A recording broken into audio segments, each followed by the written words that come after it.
ಶಿಕ್ಷಣಾಧಿಕಾರಿಗಳು ಆದೇಶ ಮಾಡಿರ್ತಕ್ಕಂಥ ಈ ಆದೇಶವನ್ನು ನಾವು ಧಿಕ್ಕಾರ ಮಾಡ್ತೀವಿ. ಈ ಆದೇಶಕ್ಕೆ ಧಿಕ್ಕಾರ ಹೇಳ್ತೀವಿ. ನಾವು ಈ ಆದೇಶ ನಾವು ಸ್ವೀಕರಿಸಂಗಿಲ್ಲ. ಈ ಆದೇಶವನ್ನು ಬಹಿಷ್ಕರಿಸ್ತೀವಿ ಅಂತ ನಾವು ಹೇಳಿ ಈ ಆದೇಶವನ್ನು ವಾಪಸ್ ಪಡ್ತಾ ಇದ್ದೀವಿ. ಅವರ ರಿಲೀವ್ ಲೆಟರ್ ತಂದಿದ್ದಾರೆ. ಆ ರಿಲೀವ್ ಲೆಟರ್ ಕೂಡ ನಾವು ಸ್ವೀಕಾರ ಮಾಡೋಂಗಿಲ್ಲ. ಸಮುದಾಯ ಮತ್ತು ಇಲ್ಲಿರ್ತಕ್ಕಂಥ ಮುಖ್ಯೋಪಾಧ್ಯಾಯರಿಗೆ ನಾವು ಹೇಳ್ತಾ ಇದ್ದೀವಿ, ಯಾವುದೇ ಕಾರಣಕ್ಕೂ ಇಸ್ಮಾಯಿಲ್ ಶಿಕ್ಷಕರನ್ನು ಹೊರತುಪಡಿಸಿ ಬೇರೆ ಶಿಕ್ಷಕರನ್ನು ನಿಯೋಜನೆ ಮಾಡಿದರೆ ನಾವು ಖಂಡಿತ ಒಪ್ಪಂಗಿಲ್ಲ. ಅವರನ್ನು ತಿರಸ್ಕಾರ ಮಾಡ್ತೀವಿ, ಅವರನ್ನು ಬಹಿಷ್ಕರಿಸ್ತೀವಿ ಅಂತ ಈ ಸಂದರ್ಭದಲ್ಲಿ ಹೇಳ್ತಾ ನಾವು ಸಮುದಾಯದವ್ರ ಜೊತೆಗೆ ವಿನಂತಿ ಪತ್ರವನ್ನು ಬರೆದಿದ್ದೀವಿ.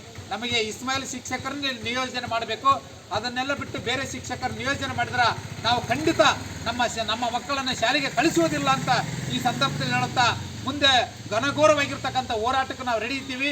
ಕ್ಷೇತ್ರ ಶಿಕ್ಷಣಾಧಿಕಾರಿಗಳನ್ನು ಅಮಾನತು ಮಾಡಬೇಕಾಗ್ತದ, ಅಮಾನತು ಮಾಡುವವರೆಗೆ ನಾವು ಹೋರಾಟ ಮಾಡ್ತೀವಿ ಅಂತ ಈ ಸಂದರ್ಭದಲ್ಲಿ ಹೇಳ್ತಾ ನಾವು ಈ ಗ್ರಾಮಸ್ಥರು ಮತ್ತು STMCರು ಎಲ್ಲರೂ ಬರೆದಿರ್ತಕ್ಕಂಥ ಈ ಒಂದು ಪತ್ರವನ್ನು ಕ್ಷೇತ್ರ ಶಿಕ್ಷಣಾಧಿಕಾರಿಗಳಿಗೆ ಈಗ ನಿಯೋಜನೆಗೊಂಡಿರ್ತಕ್ಕಂಥ ಶಿಕ್ಷಕರು ನೀಡುತ್ತಾ ಅವರನ್ನು ವಾಪಸ್ ಕಳಿಸ್ತಾ ಇದ್ದೀವಿ.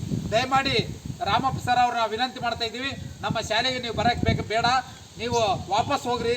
ಕ್ಷೇತ್ರ ಶಿಕ್ಷಣಾಧಿಕಾರಿಗಳಿಗೆ ತಿಳಿಸ್ರಿ, ನಮ್ಮ ಗ್ರಾಮದಲ್ಲಿ ನಮ್ಮ ಶಾಲೆ ಒಳಗೆ ಬಿಡಲಿಲ್ಲ ಮೇಡಮ್, ನಾವು ಇಡೀ ಸಮುದಾಯದವರು ಎಲ್ಲರೂ ನನ್ನನ್ನು ತಿರಸ್ಕಾರ ಮಾಡಿದ್ದಾರೆ, ನಾನು ವಾಪಸ್ ಬಂದಿನಿ ಅಂತ ಹೇಳ್ಬೇಕಂತ ನಾನು ಕೇಳ್ತಾ ಇದ್ದೀನಿ.